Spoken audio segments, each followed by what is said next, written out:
you all of you make us skinny. Yes. Photoshop, that's right. We can do that. AI can do AI will that. make you look all AI sexy. can make us look 20 years old again.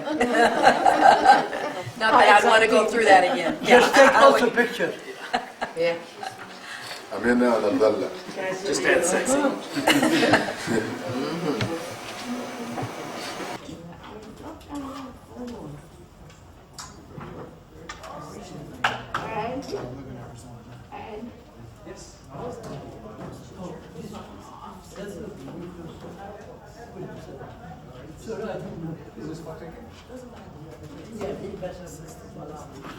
AI company doing training.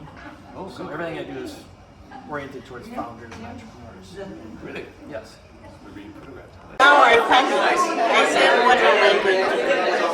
I go back to that. I go back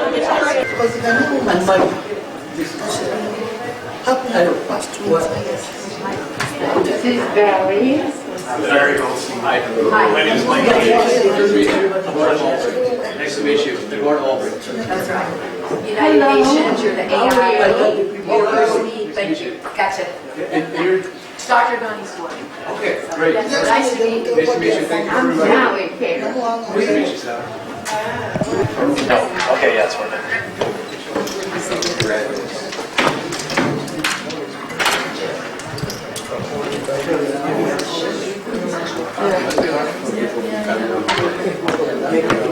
Good afternoon, ladies and gentlemen.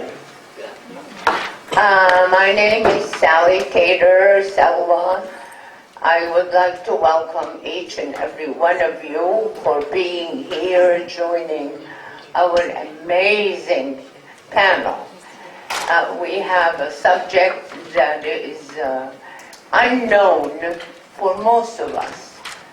And I know from myself, I'm very, very anxious to learn about AI and the magic that it does and it will do for me and the rest of the world. This subject is something that we have not tackled here at the United Nations, and we are now trying to understand it. I know when Bitcoin started, I had no knowledge what that was. And I had to take a course to keep up with my children and my husband because I couldn't understand it. So, but with AI, I have used some of it, but I understand that there is so much available under our fingertips, and for us to enhance our lives and be in a better place and understand more things. To do so, I have an amazing panel who has, some specialized in it. They will share their experience with us and talk to us about it, and some distinguished ambassadors that are also all welcoming it to their country. So you are in for a big, wonderful surprise. I have been a little under sensitive weather, so I don't know if I have a remedy for that. But I did not check. So I would like to be starting our conversation and give the floor to our distinguished guests. And I will start with the ladies. So we have a dear friend who has been, hanging on to us and working with us, and she is more of a friend. Miss Jane, she is ambassador to, her last name is Ouattara, and she is from Solomon Island. I give you the floor, my dear.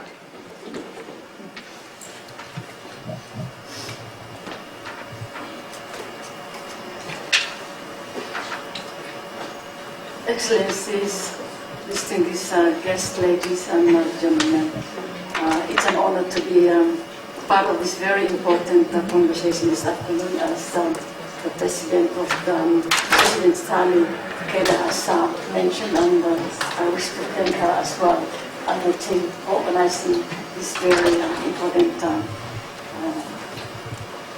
session.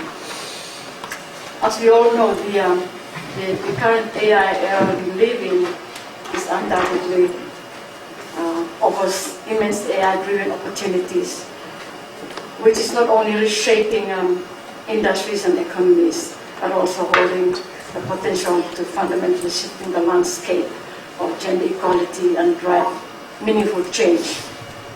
This conversation this afternoon is very timely and fitting as we explore how AI serves as a tool for inclusive economic development, particularly in advancing gender equality and women's empowerment. Ladies and gentlemen, I wish to share a brief perspective from my country, Solomon Islands, that's in the South Pacific region, being a small island developing state and also an LDC, noting the special circumstances and unique vulnerabilities faced. Very briefly, Solomon Islands is an island nation that consists of about 1,000 islands geographically scattered over an economic exclusive zone of 1.58 million square meters of ocean. 80% of the population live in the rural areas, and many still lack reliable internet access and connectivity. In recognition of the potential of digital economy, the government has taken committed steps to advancing its aspiration in developing this sector.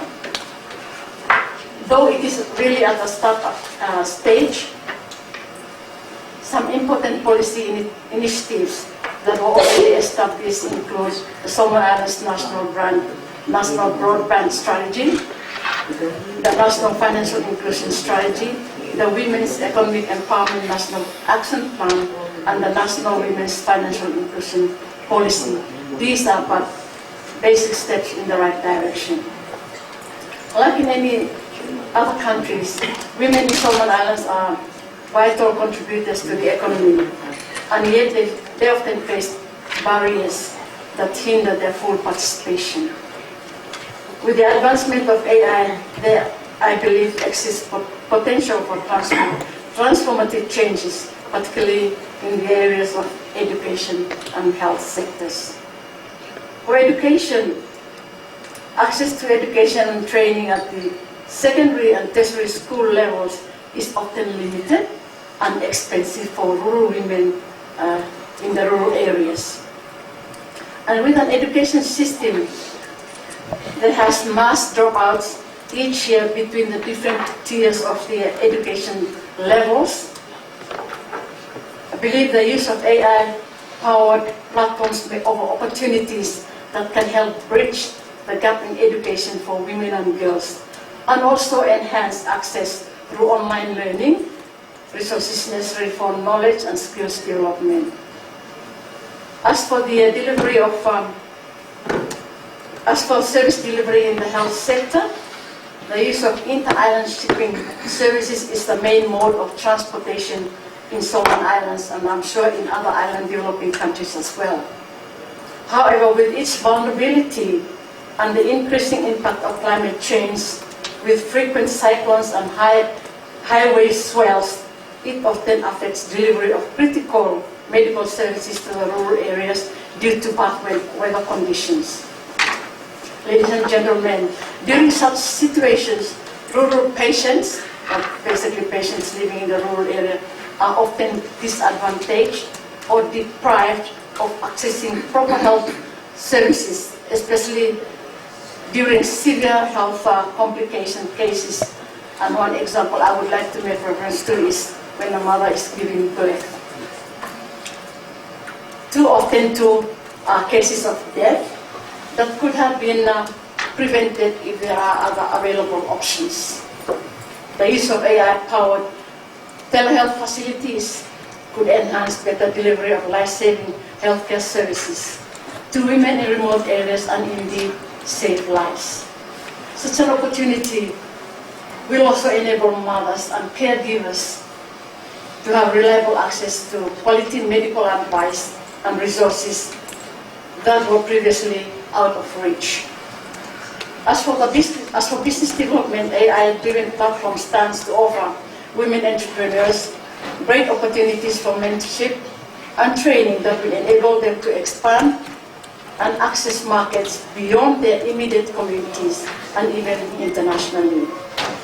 Ladies and gentlemen, there is a major challenge, and it is very obvious for a small island country or least developed countries. That is the limited digital infrastructure, non-existence of or inadequateness legislation framework, including the lack of technological capacity required to fully support the implementation of AI technologies.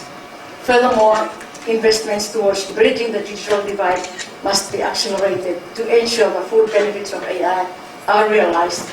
Otherwise, it will remain a major barrier, thus widening the gap, the digital gap. In conclusion, ladies and gentlemen, while AI holds immense opportunities for women's economic empowerment generally, it is also critical that policymakers prioritize investment in digital infrastructure. In addition, effective partnerships and collaborative initiatives will be key drivers to create an inclusive future where AI will truly serve the needs of all people regardless of gender. By empowering women to access and take advantage of AI-driven opportunities, we are not only enhancing the lives of women, but also contributing to broader economic growth and prosperity for all. Let us take this opportunity to create a future where women are not just consumers of technology, but creators and leaders in the digital economy. I thank you. Thank you.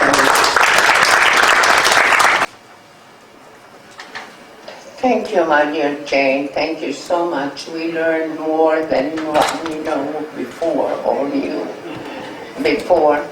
Now, to my honor, I would like to introduce to you a gentleman this time, who has been also a good friend, and he is Ambassador Hamid. He represents 56 countries in the world, in Middle East, in Southeast Africa, Asia, and all over the world. And he is a great speaker. He's ambassador here with us at the United Nations. His name is Ambassador Hamid, and he will share with us what all these countries have in common and what are they looking for as well. Please, Ambassador.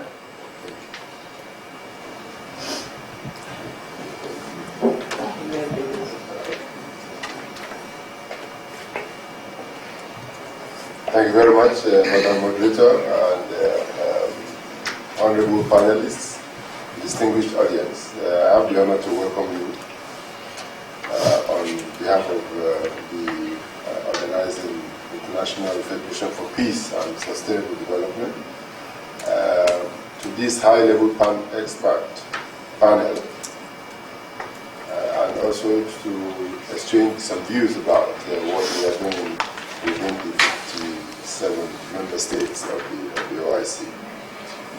There is no doubt that the objectives of promoting gender equality and access to the benefits of existing, new, and emerging technologies have gained traction within the UN, the United Nations, as well as in our various countries, national and regional front. So indeed, like the information and telecommunication technologies, which provided access to information and education, and foster economic growth and improving public services, artificial intelligence has numerous benefits, including increasing efficiency, improved decision-making, enhanced customer experiences, and automation of tasks, leading to better outcomes across various sectors. In addition to the Sustainable Development Goals, all the 3 documents adopted during the just concluded Summit of the Future at the United Nations General Assembly have supported the role of women and girls in attaining the Sustainable Development Goals, which is now in its midterm. In specific terms, the Pact for the Future and the Declaration on Future Generations and the Global Digital Compact have put greater emphasis on closing all digital divides in order to promote inclusive and sustainable socio-economic development. On its part, the OIC, which is a 7-member intergovernmental organization spreading over 4 continents, including Africa, Asia, Europe, and the Americas, has expressed position on women empowerment in its plan of action for advancement of women, which includes also combating human trafficking, child marriage, domestic abuse, and violence against women. It also prescribed the need for paying particular attention to education of women and girls, access to literacy programs and higher education, advanced technologies, including ICT, and online education, among others. Accordingly, the lack of access to internet and digital technology on the part of women is indeed very chronic, going by statistics which indicate that as few as 250 million women are online, while as high as 1.7 billion women do not own a mobile phone.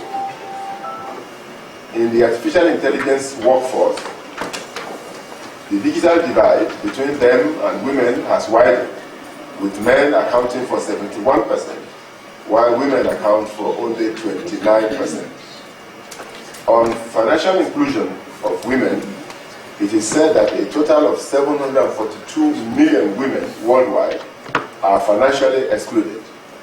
This has widely limited the economic empowerment of women in the realm of business and entrepreneurship. Certainly, the wide digital gap does not spring from the vacuum. It is linked to the digital divide in the area of education, health, and employment, among others.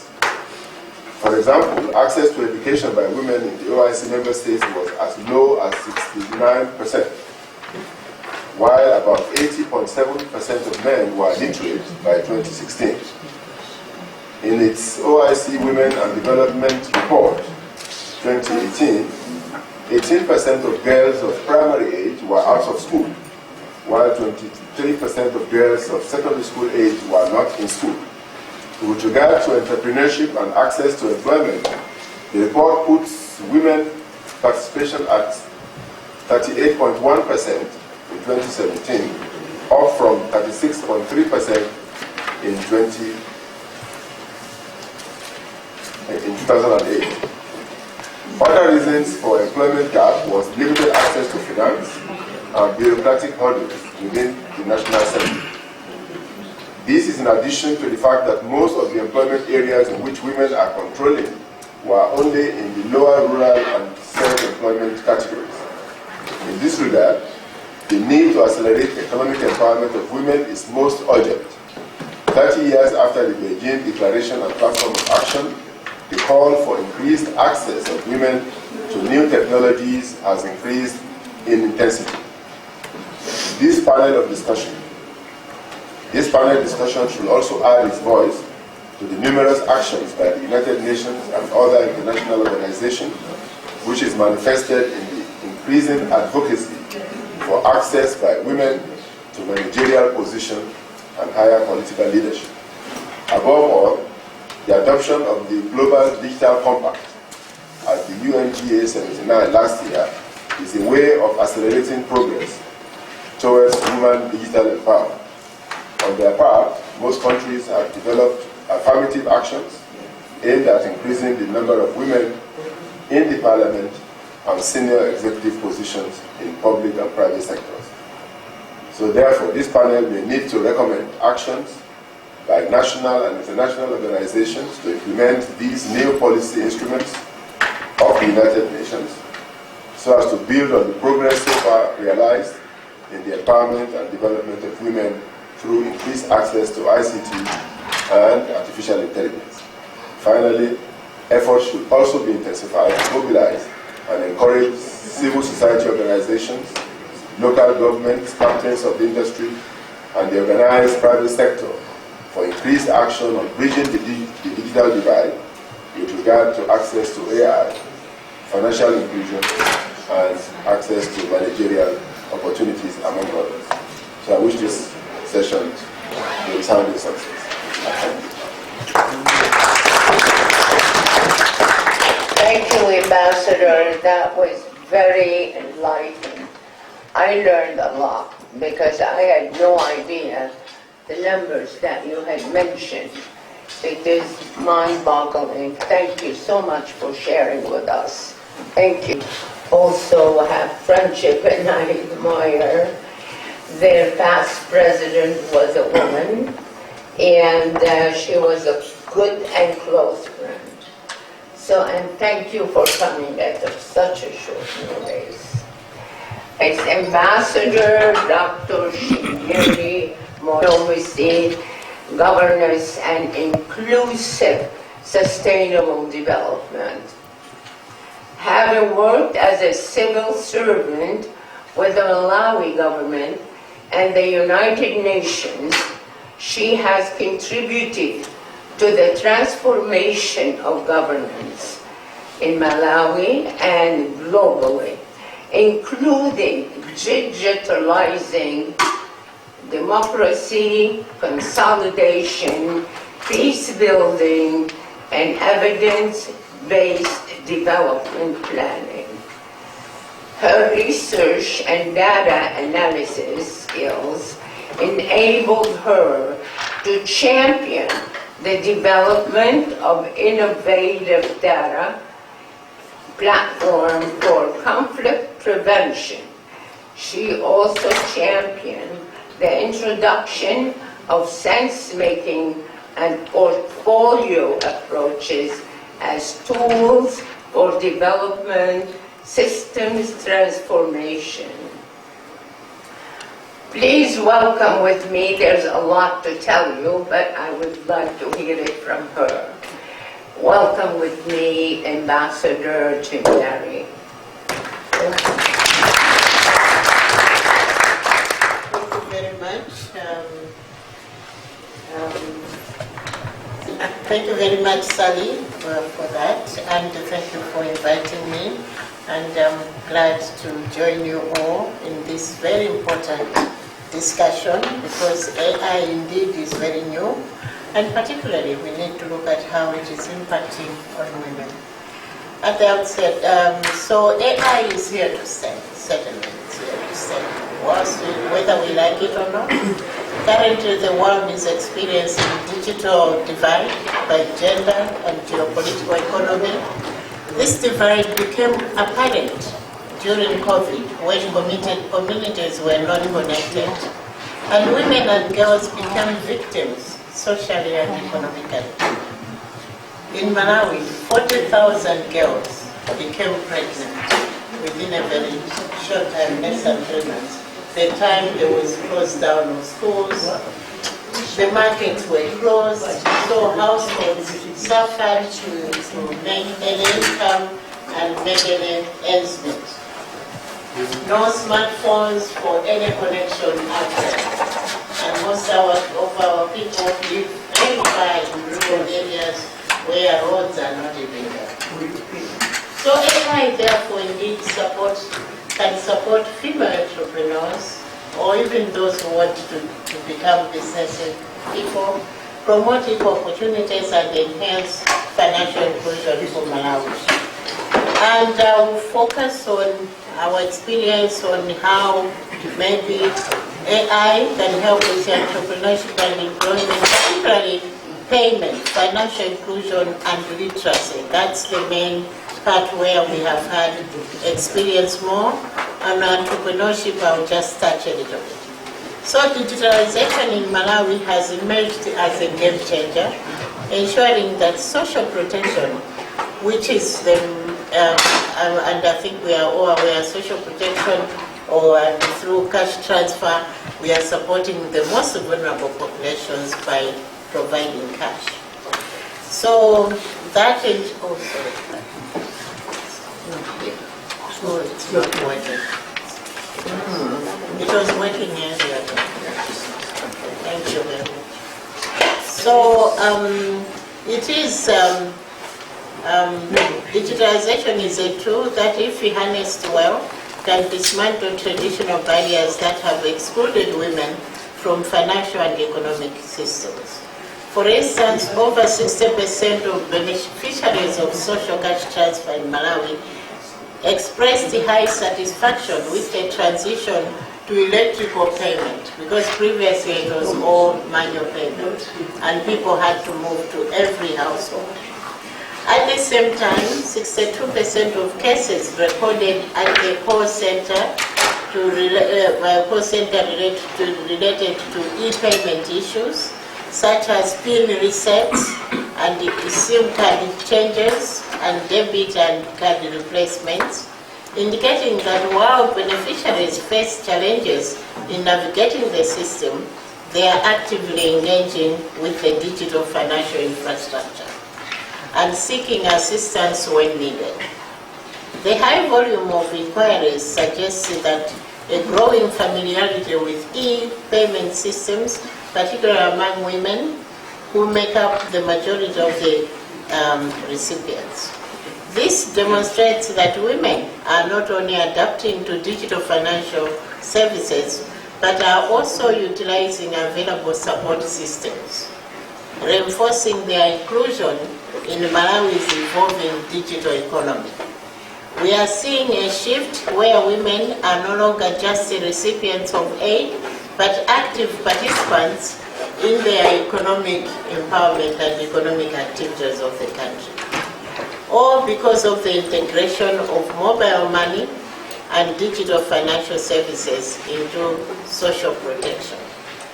In order to create an enabling environment for digital economy in Malawi, the government went into development of legal and policy frameworks to support and protect those using these digital systems.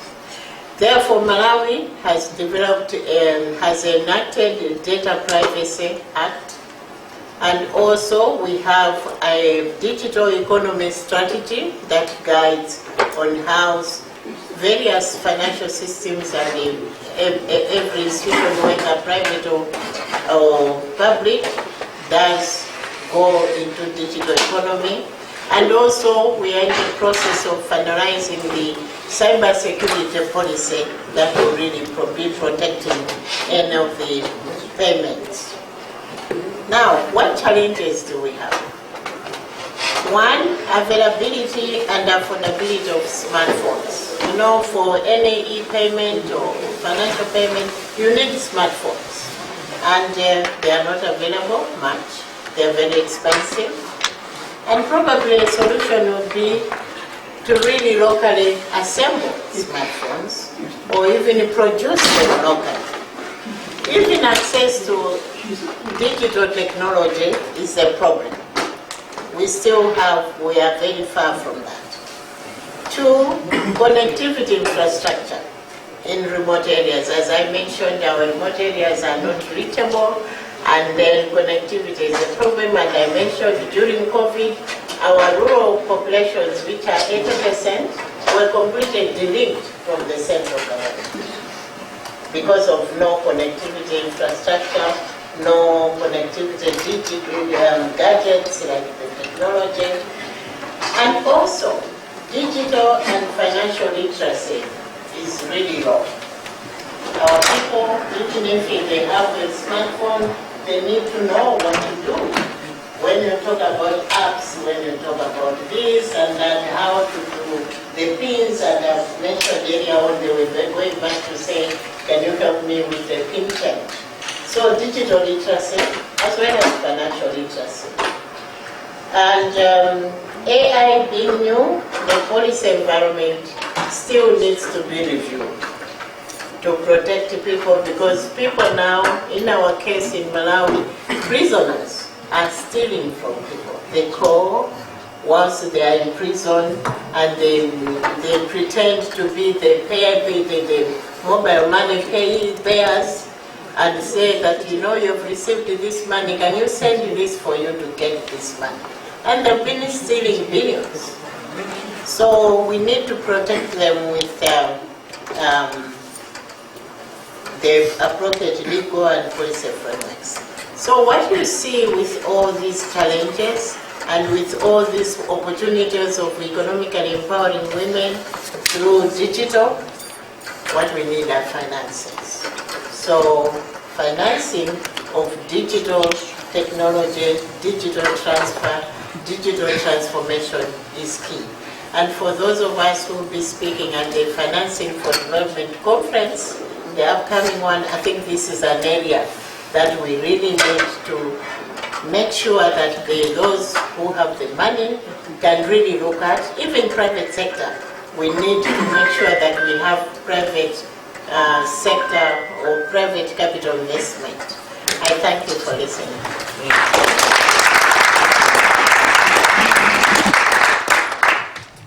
Special things. I mean, important things like who's the president, and when they all come here in September, we meet them and they sound wonderful and so on, but we don't know how the government runs, how the country runs, what are they need for, and this is when you explain it about what is it that the country needs to go to the certain level. We need to hear from you. Thank you so much. Thank you.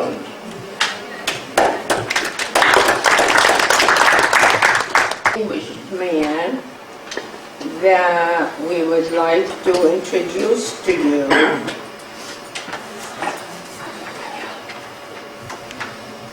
he is Mr. Eduardo Alvarez. Perfect. Oh, I'm gonna. Thank you very much. So, distinguished guests, fellow panelists, ladies and gentlemen, first I'd like to say many thanks to IFPSD and to President Sally Kader for inviting me to this event. It is my honor to address this high-level panel on the critical intersection of technology, gender, and human development. Today, I'll share my insights from my own research on AI technologies and how they can support female entrepreneurs and promote inclusion generally, while acknowledging the significant challenges that we must navigate. My work at the United Nations University's Center for Policy Research focuses on applications of AI in state and international decision-making, with particular attention to how these technologies shape governments and can affect vulnerable populations. My recent book, which you can find at Oxford University Press, is Political Automation, an Introduction to AI in Government and its Impact on Citizens. I explore in the book how these technologies are fundamentally changing the nature of the relationship between citizens and governments. The book examines how algorithmic systems are increasingly used by governments, from government services delivery to policy formation, creating both opportunities and risks for democratic inclusion. As such, my work focuses on the ethics of AI and how these systems that, again, are used both at the national and also at the international level can be in some way interacted with and understood by citizens. And therefore, I've interviewed and I've worked with a lot of digital rights organizations that are at the forefront of understanding the development and deployment of these systems. And I have to say, interestingly, that this is a space, digital rights organizations, where there's quite a lot of female representation. In fact, this is a good thing, that we can hear women's voices However, there's also the risk that we polarize the AI space. The risk is that we polarize the AI space with tech solutionists on one side that are typically male, and then the trust and safety crowd on the other side that are typically female.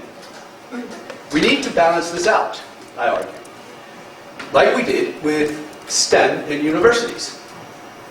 We also need women on the tech solutionist side of the equation. Encouraging and facilitating women in tech entrepreneurship is one way to do this.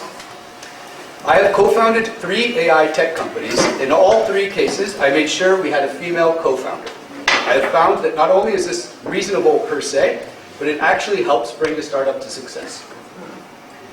Frankly, women bring certain perspectives that sometimes men struggle with. But we have to also unblock women from the societal proclivity to only rush to the trust and safety side of the conversation. Women have a capacity for what I call action bias, just like men do.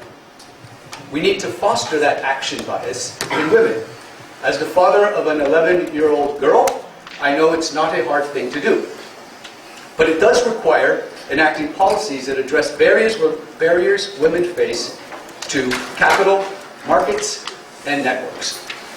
I'd like to now turn to a practical application of AI.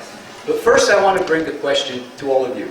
Do AI technologies themselves reinforce or reduce existing power imbalances? Now, the answer depends on how we design, develop, and deploy these systems. And that's why forums like this one are very important. These systems can be designed to augment the voice of different populations that have historically been excluded, like women in many places. And I'd like to give a practical example. The emerging field of AI agents, which many of you may have heard about, is starting to make headways in the humanitarian context as well. This offers insights for supporting female inclusion in an increasingly data and AI-driven world. Research I am conducting at United Nations University focuses on how advancing AI agent technologies can fundamentally transform our approach to humanitarian assistance and peacekeeping. In an upcoming paper and workshop called "Does the United Nations Need Agents?", we explored the creation of detailed digital replicas of people using a sophisticated mix of AI technologies alongside large amounts of sociological data. These systems generate what we call agents. These are interactive AI entities that act and respond in ways that closely mirror their real counterparts, offering unprecedented capabilities in understanding human needs and perspectives. Our research identified 3 key applications for agent technologies that have direct relevance to female empowerment initiatives. First, agent-based surveys enable rapid data collection from simulated populations, providing significant advantages over traditional polling methods, particularly in high-risk and time-sensitive situations. Traditional survey methods, which, by the way, the United Nations spends a lot of money on, have inherent limitations, including interpreter bias, respondent self-censoring, and accessibility constraints. Agent-based surveys do not have these limitations and are incredibly cheap. They are 90% more cost-effective than traditional surveys. Unlike conventional online sentiment analysis, which is also an AI tool used for understanding population needs, these agents can engage in rich, interactive dialogues about hypothetical scenarios, offering predictive insights into how women might respond to proposed initiatives. Second, we explored diplomatic simulations using agent-based replicas, allowing negotiators to practice with realistic representations based on actual behavioral patterns and negotiation styles. This capability could be invaluable for training diplomats, peacekeepers, and peace builders to navigate complex negotiations and to understand how best to address women's unique needs and challenges before a negotiation occurs. Third, our research demonstrated how community dialogue simulations with agent-based replicas facilitate comprehensive policy testing and discourse analysis. By ensuring participation from typically unheard voices in regular surveys, we can surface diverse perspectives more effectively. This technique may potentially allow the identification of blind spots and better allow us to address women's needs. To illustrate these concepts at the workshop, we will be experimenting with two agents. One is called Ask Amina, and the other is called Ask Abdullah. These are both designed to accurately represent experiences in humanitarian and peacekeeping contexts.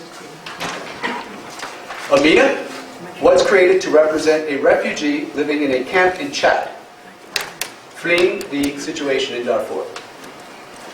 Abdullah is a simulated combatant leader in the Rapid Support Forces, active in Sudan. This showcases the technology's versatility in representing diverse voices. These systems combine digital avatars with large language models and retrieval augmented generation, along with specially curated knowledge bases that incorporate tens of thousands of relevant documents. The goal is to enable humanitarian workers to ask questions about experiences, needs, and sentiments, and receive responses that closely mirror real perspectives from these populations. Similar systems could be developed to represent women voices across diverse economic and cultural contexts, offering insights into their specific challenges and aspirations. However, as you can imagine, critical ethical considerations must inform the deployment of agent technologies. Agents must be deployed thoughtfully to avoid misrepresenting vulnerable voices and thereby exacerbating existing power imbalances. We must be mindful of not compromising data rights in vulnerable populations. To this end, we recommend specific guardrails, including transparent documentation of AI agent decision-making and a gradual pilot-based approach to ensure that adoption allows the development of best practices. In conclusion, we believe that this may augment the inclusion of underrepresented voices, especially where women may be unable or reluctant to participate. I'm done. Thank you. Healthcare, over 20 years of experience uniting conventional and alternative medicine. She is an award-winning medical expert. Please give her a big welcome. Thank you, President Sally Kader of the International Federation for Peace and Sustainable Development, CEO Mr. Ralph Kader, and the United Nations for the opportunity to speak today. I'd like to start with the title of my presentation, AI and Women's Wisdom, Revolutionizing Healthcare Through Technology and Intuition. I'm passionate about the intersection of cutting-edge technology and timeless healing wisdom. Today, I want to show how AI is creating unprecedented opportunities, entrepreneurial opportunities for women active in healthcare. So let's first address a blind spot, which we brought up a minute ago. Let's look at another blind spot in modern medicine and AI. The troubling reality is that medicine has a gender bias problem, and we risk encoding these biases directly into the AI systems. The standard human in medical research has been a 70-kilogram white male. Still is. Women comprise only 30% of participants in some clinical trials. Female-specific symptoms and disease presentations are often labeled atypical, and dosage recommendations frequently fail to account for sex-based differences in metabolism. The oversight has led to higher adverse drug reactions in women. These gaps have left life or death consequences. The gaps here. For example, women are 50% more likely to receive an incorrect initial diagnosis for a heart attack because AI and medical education systems aren't adequately trained to recognize women's symptoms that often differ dramatically from men's. Women don't just present differently with diseases, they often require sex-specific treatment approaches. Women experience potentially different side effect profiles for many common medications. Monthly hormonal fluctuations can impact treatment efficacy, and evidence clearly supports that gender matters in cancer treatments and can save lives with tailored approaches. Yet, our diagnostic algorithms and treatment protocols rarely account for these differences. AI systems must be properly trained to address these discrepancies in women's health. This isn't just about representation, it's about building technology that accurately reflects biological reality, paving the way for precision medicine to revolutionize women's health care. AI can also help make research accessible and inclusive. Traditional clinical research is expensive, with trials costing millions of dollars. And this high expense creates significant barriers for many companies aiming to develop new medicines and products, especially within botanical medicines, indigenous remedies, and dietary supplements. Women entrepreneurs, especially those working with traditional medicines in underserved communities, have faced significant challenges competing in the industry, scaling their businesses, or even starting their businesses. They often lack the resources to afford essential third-party verification of their product claims and to conduct critical safety and efficacy studies. Traditional CROs, which are contract research organizations, are expensive because their trials are primarily for pharmaceutical drug development, not natural products, which typically don't require such stringent and costly protocols to comply with most countries' regulations. The good news is that smaller CROs are revolutionizing this outdated, expensive model by leveraging AI-driven innovations, significantly reducing the research cost by up to 70%, and finally making the scientific validation accessible, especially for women entrepreneurs who previously couldn't afford to validate their products. While we're enthusiastic about AI's potential, we need to balance the technology with human wisdom. Some of the most valuable aspects in medicine rely heavily on human intuition, an area where women's brains often demonstrate particular proficiency. Women's brains tend to integrate information more effectively across different brain regions that support stronger intuitive abilities. AI has the potential to free physicians to be more human with patients, not less. By letting technology manage data processing and administrative tasks, now physicians can truly focus on what matters, looking into a patient's eye and really listening, taking the time and connecting authentically rather than turning a back toward their patient to type in to their computers. Ultimately, the most powerful diagnostic tool isn't always a lab or imaging. It's the attended presence of a practitioner who combines technology with intuitive understanding. AI tools should amplify, not replace, the uniquely human elements of healing that women in particular have cultivated across cultures and generations. As a practicing physician specializing in novel metabolic treatments for cancer and neurodegenerative diseases, our approach combines advanced technologies like hyperbaric oxygen and simple repurposed drugs. While many of these medications are inexpensive and globally accessible, we still need new therapeutic options. A valuable and largely untapped resource exists in indigenous and ancestral medical systems.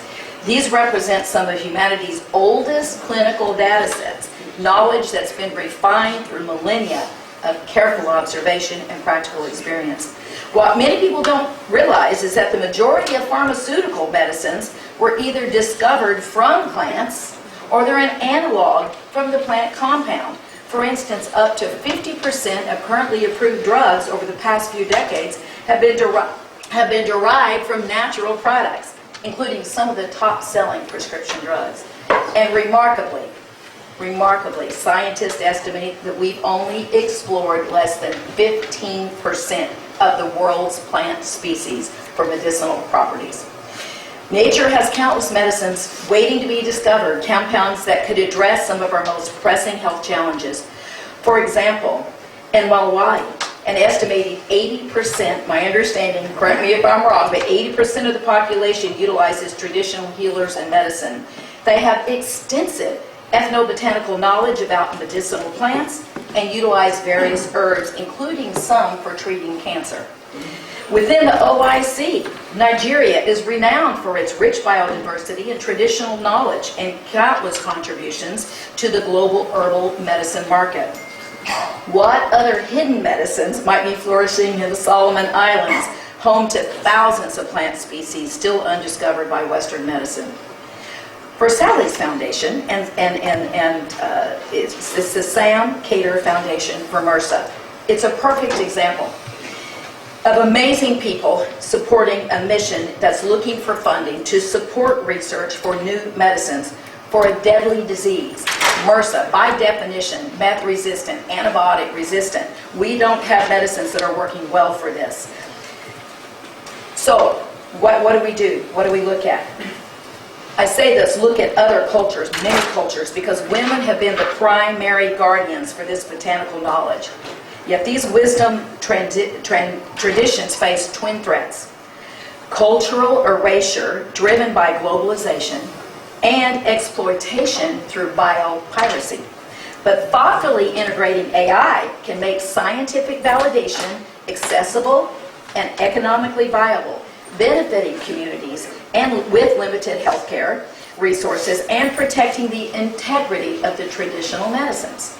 AI has the capacity to do this by digitally preserving ancestral and oral knowledge, scientifically validating traditional remedies while ensuring communities retain ownership and control, developing sustainable supply chains that create economic opportunities while protecting botanical resources, establishing international distribution channels for clinically validated traditional medicines, and enhancing diagnostics and facilitating more remote consultations to extend healthcare in underserved communities. By supporting individual enterprises, we can build a comprehensive global infrastructure that empowers women's success, including AI-powered botanical identification, mobile apps that help women document and identify medicinal plants, virtual research networks connecting women across geographies to share protocols and findings, regulatory navigation findings, AI tools that help entrepreneurs understand and meet regulatory requirements, and gender-responsive financing platforms, working with financial institutions to create funding mechanisms that will help entrepreneurial women to their specific barriers. These systems can create economic opportunities while addressing global health challenges. But for AI to truly serve women, we must fundamentally transform how these systems are designed and trained, and making sure that we are addressing the differences in women's and men's health. The future of medicine lies at this beautiful intersection of ancient wisdom and modern technology, while creating economic opportunities for underserved communities to develop medicines benefiting the entire world. And women entrepreneurs are perfectly positioned to lead this transformation. That's my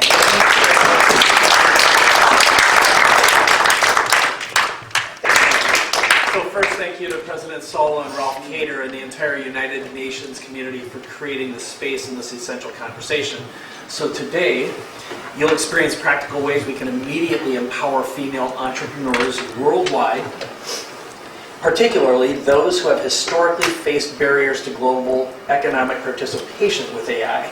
So when we think about innovation, we often picture futuristic technology, expensive research labs, or highly specialized training, but today, the real innovation is already here.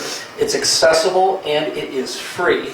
It's about how simple, widely available AI tools can instantly level the playing field for women entrepreneurs around the globe, opening doors that were previously locked by language barriers, resource limitations, capabilities, education, or geographic isolation. So I'm going to give you a clear, practical example. So I want you to imagine a woman entrepreneur in Uganda, India, or any community around the world. She has a brilliant idea, a socially focused business plan or an initiative that could transform her community. But there's one problem. She doesn't speak the language of global finance or fundraising. She might not speak English, French, Chinese, German, or Spanish fluently enough to confidently approach potentially international funders or investors. Now, historically, this language barrier alone could be enough to stop her before she even begins. But now she doesn't need to wait. She doesn't have to hire costly translators or production teams. She can open a laptop or even a smartphone and instantly tap into a set of 5 free, easy-to-use AI tools that transform her vision into a compelling presentation, complete with professional video, graphics, and translated into over 75 languages in minutes. Now, here's exactly how she can do it step by step today.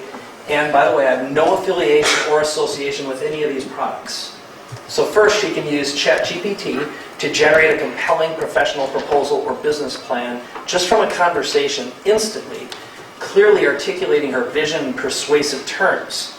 That's no more struggling to find the right wording or worrying about how to present her idea. ChatGPT guides her to craft compelling, authoritative messages with the sophistication expected by global investors. Now next, she takes this content and uploads it into a tool called InVideo.ai.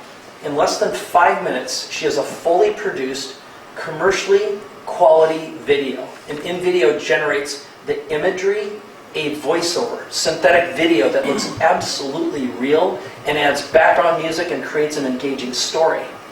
Now, previously, producing this kind of video would cost tens of thousands of dollars and take weeks with a team of 3 to 6 people, and now it's done in moments by one person.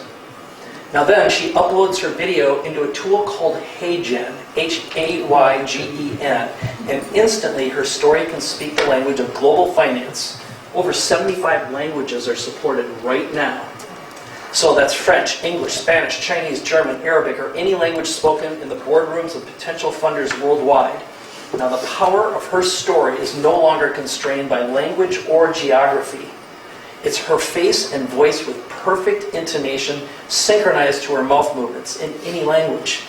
And finally, she uses a tool called Ideogram, which is free, to instantly create professional quality graphics, logos, visual content, magazine quality visuals, book covers, presentations, no waiting, no expensive design agencies, just immediate professional results that visually position her idea on par with the global market. Her outline and her video can be inserted in a tool called Gamma.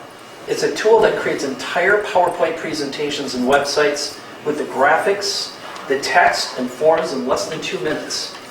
Her in-video creation can be embedded with the graphics she made with Ideogram, and that means she has an instantly credible, authoritative presence that normally takes weeks or months to complete in any language. Now, these 5 tools, ChatGPT, InVideo AI, HeyGen, Ideogram, and Gamma, are more than just tech innovations. They represent economic empowerment. They immediately democratize global entrepreneurship, giving every woman entrepreneur the ability to compete at the highest levels. It's no longer about who has the most resources. It's about who has the most compelling ideas with the tools that make them real in minutes without barriers or borders. The ability to innovate, iterate, and communicate. Immediate vision, capabilities, and reach without bias or constraint. Now, this isn't hypothetical. I've seen it and made it happen. Entrepreneurs who have been working tirelessly in rural communities across Africa for decades can now produce professional, multilingual content in 5 minutes. That's content that would have taken years, tens or hundreds of thousands of dollars, and a large team to create. And they can do it right now for free. So we have a saying, it's FAFO, which is fool around and find out. Sometimes we say it a different way, but it means just start playing with these tools and don't let fear or unfamiliarity stop you. Fool around, experiment, find out how they can work for you. AI. Can you explain like it to some men? I In can. other words, Yes. another meaning. Oh yeah. F around and find out. He says, fool around with other women. Yeah. I know, that's where it came from. That's where it came from. So, I think of AI as a first draft partner. It doesn't have to be perfect the first time, but it gives you the courage and the confidence to start right now. And these tools, they don't require special skills. But if I may interrupt you Yes, again, please. sorry.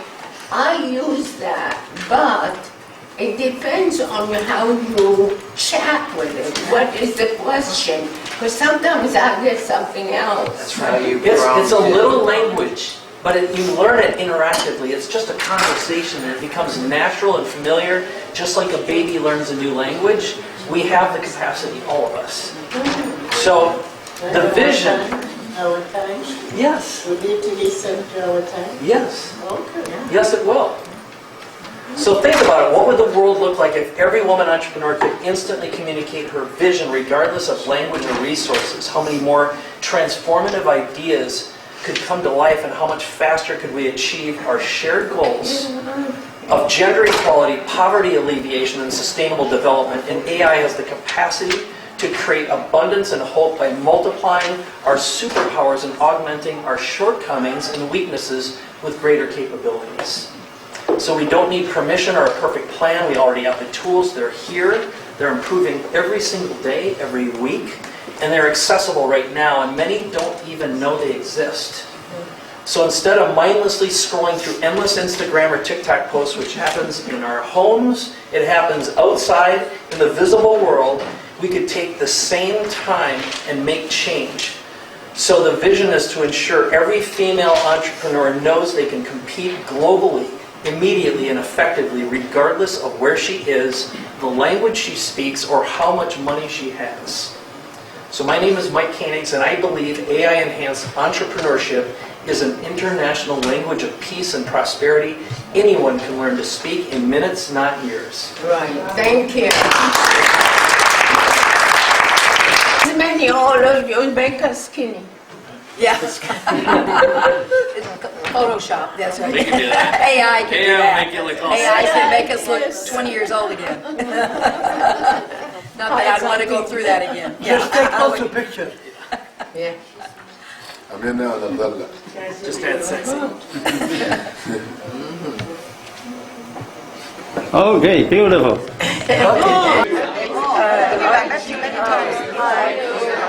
Okay. International Federation for Peace and Sustainable Development, and CEO Ralph Kader, and for the opportunity to speak at the United Nations today. So my discussion will explore how female entrepreneurs can integrate their mission, legacy, and purpose into new evolution of human potential, one that enhances both their businesses and their lives. And this talk is titled The Role of Emotional Intelligence and Music in Hybrid Creativity. So what is hybrid creativity? It's the dynamic partnership between human intuition, emotional intelligence, and creative vision with AI's computational power, pattern recognition, and automation. And this synergy fosters new forms of innovation, problem solving, and artistic expression that neither humans nor AI could create alone. So this is synergy in motion happening. Ultimately, I'd like you to think for a moment as AI as an orchestra. Data is the string section, algorithms are the percussion, machine learning is the brass, automation is the woodwind, and female entrepreneurs are the conductor. As conductors, their role is to unify the sections, ensure harmony, and translate their mission, message, and legacy into every AI-driven creation. Without human intention behind it, AI is not music, it's just noise. So the question is, are female entrepreneurs conducting the AI orchestra with intention? Are they ensuring that their voice, vision, and emotional intelligence are embedded in AI's output? For many women, there's a fear about job displacement in an AI-driven world. The key to job security is differentiation. AI is not replacing human creativity, intuition, or leadership. It's amplifying those who know how to use the tool. And women who integrate their emotional intelligence, their hybrid creativity, and storytelling into their AI collaborations will not only retain their value, they will be in greater demand, and they will lead rather than follow. And an indigenous proverb states, the longest journey you will ever take is from your mind to your heart. Music is a vehicle for that journey. It moves individuals from intellectual analysis to deep emotional intelligence, making it an essential tool for female entrepreneurs looking to infuse their creativity with purpose and impact. So how do you move into the right emotional state to conduct this orchestra? So I'm just going to explore one sound tool with you today of how you can move into that state of co-creation before you even put your fingers on that keyboard. Before your ideas come, what can you do to move into that state where your mission, your legacy, your purpose are aligned? And I'm going to talk about music for gratitude and coherence. So the research of the HeartMath Institute defines heart coherence as a state of cooperative alignment between the heart, mind, emotions, and physical systems. Now this state is marked by smooth, ordered heart rhythms and increased heart rate variability. It's called HRV, and it's linked to resiliency, improved decision-making, and reduced stress.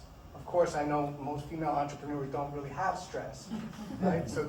But music, of course, can help us manage that. And listening to music that evokes gratitude can shift the heart into those coherent rhythms. This is the perfect example of using music, what I call acousticeuticals, a low-cost, non-invasive way to improve physical, mental, and emotional well-being. And the application is simple. Listen to one powerful song each morning that can assist you in connecting to gratitude. Visualizing one's mission and impact while listening aligns the mind and emotions for the day ahead and prepares leaders, entrepreneurs, business owners for their collaboration with AI. Placing your hands on your heart may deepen the process and connect you to what I call your inner symphony. Listening to the heartbeat and the breath helps us appreciate the gift of being alive. Music's not just happening to you, it's happening in you. Music is one of the oldest biohacks we have, one of the oldest technologies working with one of the newest technologies. And I guarantee if you try this for 30 days straight, that you're going to be able to navigate your mood, use music as a bridge to take you from one state to another. And no news on television. Turn the music on, that's right, and turn the news off. And especially before you're going to sleep at night, we've lost a sense of our sacredness of sleep from indigenous cultures. That this is where we're supposed to be restoring our energy. So I invite you to put on a piece of peaceful music so when you wake up in the morning, you're not waking up with the same energy from the day before. So I'm cutting a little short here and honoring the time here, and it's an honor to speak at the United Nations and be part of this esteemed panel. While AI can enhance productivity and decision-making, it cannot replace the core human strengths that define leadership and entrepreneurship. Hybrid creation does not have to be difficult. In fact, I created an acronym that reminds us of that. EASI, it's easy. Emotional and spiritual intelligence collaborating with artificial intelligence. And when women entrepreneurs incorporate these elements in collaboration with AI and utilize music to magnify their mission, they have the potential to compose the future and orchestrate their utmost dreams. Thank you. Barry, thank you. It is a great ending. I really do appreciate it. Your speakers, especially at this caliber, because we get it from your hearts. You experience it. It's not something that you're just saying, read it in some news. So that makes a difference in our hearts and in our knowledge, because we are living in a very stressful world. People have no dignity anymore, and they just don't care about humanity. And we cannot allow this to happen anywhere, to anybody. So with talk like this, it really helps us that there is good people around, and there is good people who are making a difference. the key is make a difference before we die, before we exit. Make a difference. So I thank you all for coming and sharing with us, and I appreciate it, and I hope you benefited as much as I did, and thank you. Thank you.